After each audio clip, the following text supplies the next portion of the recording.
বউকে অতিরিক্ত বিশ্বাস করতে যাবেন না।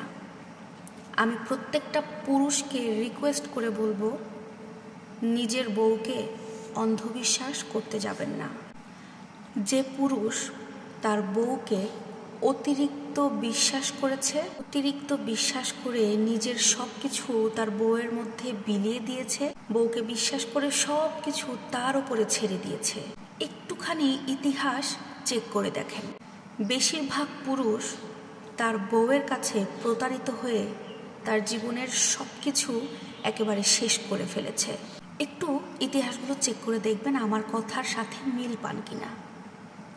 আরে বাবা, বউ হচ্ছে ভালোবাসার জিনিস।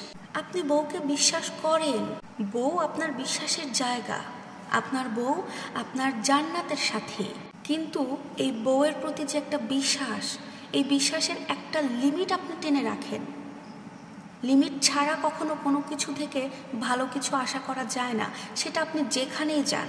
সীমার বাইরে চলে গেলে অতিরিক্ত কোনো কিছু না আল্লাহর কাছে পছন্দনীয় নয়।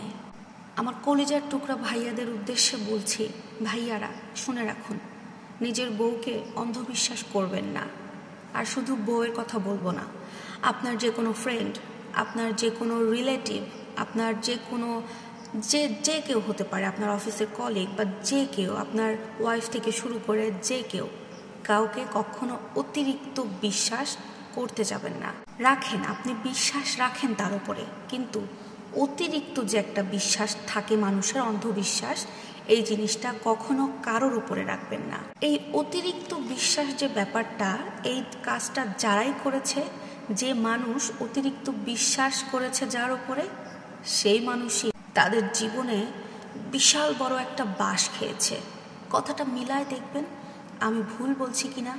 সুতরাং অতিরিক্ত বিশ্বাস, অন্ধবিশ্বাস কারোর প্রতি করা যাবে না। তাই সবাই একটু সতর্কতার সাথে থাকবেন। যে কাজই করুন, যেটাই করুন, যেখানে বিশ্বাস করুন না কেন, একটু সতর্কতার সাথে থাকবেন। কারণ আপনি যদি সতর্ক থাকেন, আপনি বিশ্বাস করে যদি সেখানে ঠকেও যান, আপনার আহামরি কোনো ক্ষতি হবে না। কিন্তু আপনি যদি সতর্ক না থেকে অন্ধবিশ্বাসে নিয়োজিত থাকেন, আপনার অনেক বড় ক্ষতি হয়ে যাবে, আপনি নিঃস্ব হয়ে যেতে পারেন। তাই সব কিছুকে মাইনাস করে বিশ্বাস করাটা বন্ধ করুন। জীবনে যদি কিছুটাও ধরে রাখতে চান, কাউকে অন্ধবিশ্বাস করতে যাবেন না। আশা করছি কথাগুলো আপনাদেরকে বোঝাতে পেরেছি। সুতরাং যেখানে যাই করুন, নিজে আগে সাবধান হবেন, সতর্ক থাকবেন, তারপরে আপনি তাকে বিশ্বাস করবেন। তবে হ্যাঁ, অবশ্যই অন্ধবিশ্বাস করা থেকে নিজেকে বিরত রাখবেন।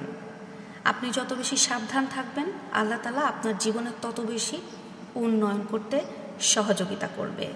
সবাই ভালো থাকবেন। আশা করছি ভিডিওটা আপনাদের উপকৃত হবেন। আল্লাহ হাফেজ।